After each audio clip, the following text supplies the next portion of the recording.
Hi, so my name's Caroline Crawford, and we are talking today about microlearning and microassists to support instruction, social learning, and motivational engagement. And the focus of the presentation is talking about microlearning and microassists as an instructional support within remote or distance learning environments that highlight new concepts towards learning, self-regulatory, and motivational supports within the instructional environment. Microlearning is pretty well known in the field already. Microassist is a term that I've come up with because it is a small vignette that may be textual, auditory, multimedia, video-based in nature that is supporting and self-regulating the learner. If there's guidance necessary within a remote or distance learning environment, then a microassist would help support the learner. A swift, quick way to address whatever kind of issue is coming up within an instructional environment, easily explaining, enhancing the terminology, the knowledge base, subject matter.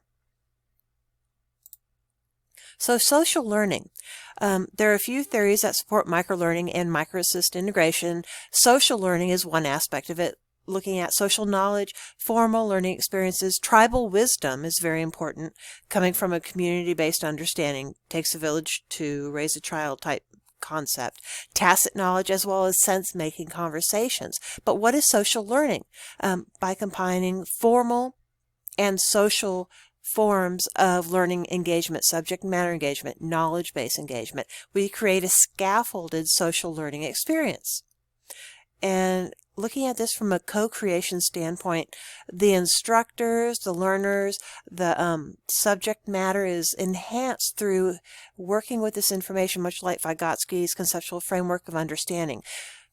Within Wenger trainers' realm of communities of learning, we have a shared purpose. We are pulling together, understanding each other, unrestrained curiosity, more expressive. It's a liberating type of experience and permissive to a certain extent. Working with the knowledge base is more permissive. There's nothing wrong with being wrong. Failing is not failing. Quote unquote, failing is merely an opportunity to move in a different direction. Self-correct, conceptually correct. And scaffolded social learning, looking at formal resources, formal narratives, knowledge checking, structured activity, and accreditation type gateway, whether we're talking about micro-credentials, what a lot of people call certificates, or moving out a little more fully into social elements and co-created group narratives, as well as understanding the knowledge in formal and informal spaces. So, motivational theories, a few theories that support microlearning and microassist integration into an instructional environment. Thinking about Maslow's hierarchy of needs, the basic needs are necessary to be met. Psychological needs are the next leap up. Basic needs are safety needs, physiological needs, and psychological needs are more esteem needs and belonging and love needs, and then self-fulfillment needs more around self-actualization, the full potential, including creative activities. So understanding Maslow's hierarchy of needs, the needs of the learner at that moment, but also embedding microlearning events. If there's a knowledge-based concern, where can that be addressed within Maslow's hierarchy of needs? If the student is coming into the learning environment not having had breakfast, not having lunch, coming in from finding out that the family, the mother or father, have lost their jobs and they need to move out of their current residence. Basic understandings, physiological needs, safety needs need to be met. Feeling safe within the instructional environment as well. But also within this learning environment, thinking about how do we address the gaps in knowledge, the gaps in understanding through microlearning events and microassists. How do we help the learner who may have forgotten how to progress through a learning environment, a learner who may have forgotten their knowledge base. How do we quickly address these gaps of knowledge and gaps of understanding? Maslow's hierarchy of needs may be one way. Herzberg's motivation hygiene theory, looking at people who are satisfied versus not satisfied, dissatisfied. And then, of course, there are unmotivated people in the center who can improve. So we have motivation factors, level of job satisfaction, but also not just job satisfaction levels from low to high, but also job dissatisfaction. You may be satisfied or you may be dissatisfied. To what extent? You may love working with your teacher candidates. On the other hand, the pay is not enough to take care of your bills for the month, so you have to take on outside jobs.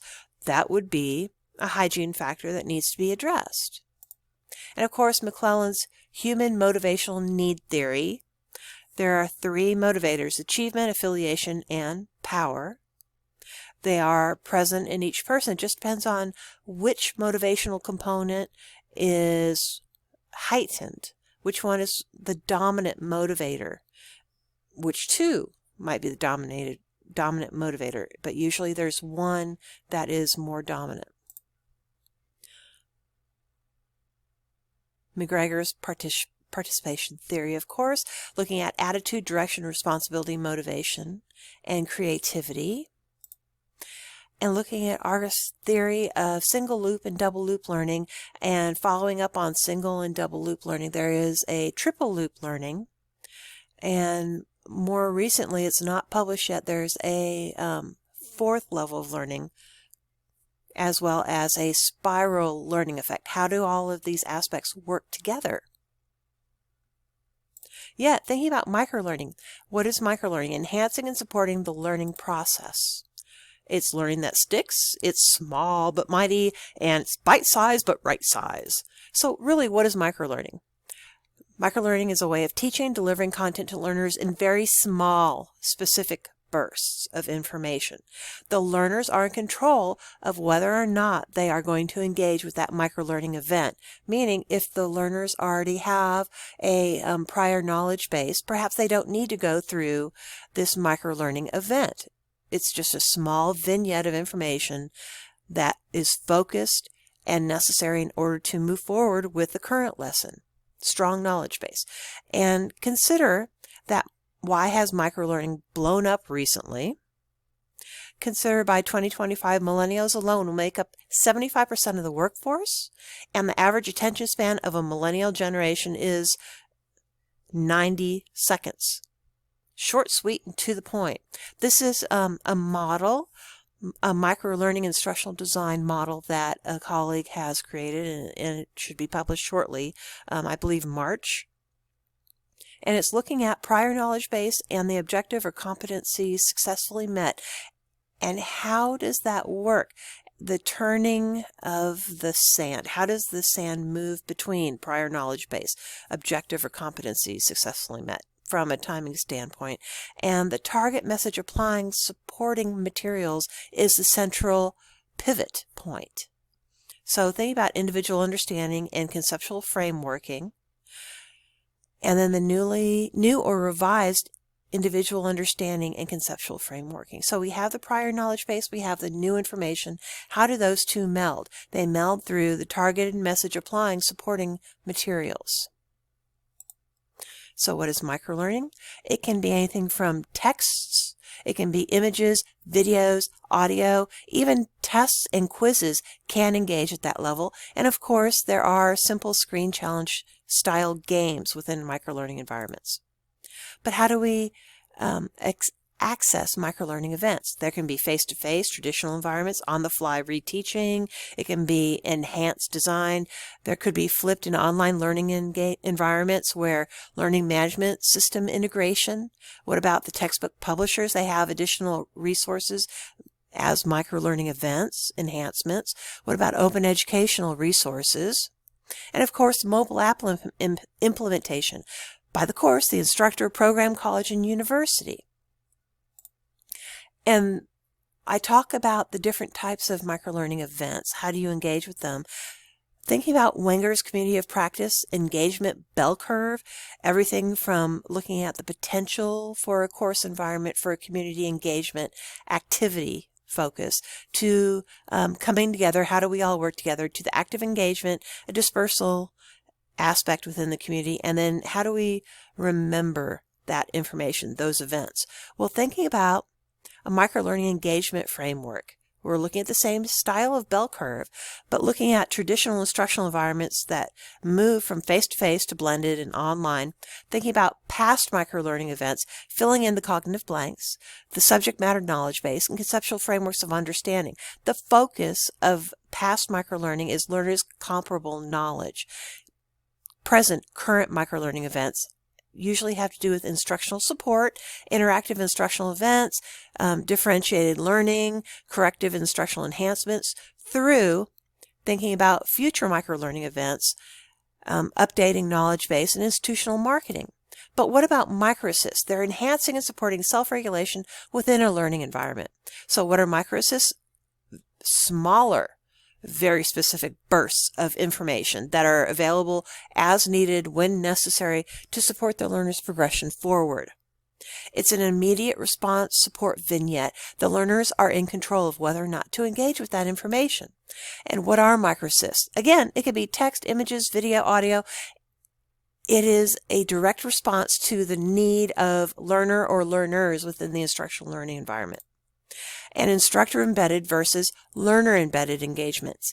So many times the traditional understanding is the instructor embedded. The instructor is in control of the knowledge, the instructor is in control of the learning environment. And the course environment guidance may be a component of the instructor. Immediate enhancements may be a component that the instructor engages. But also think about learner embedded.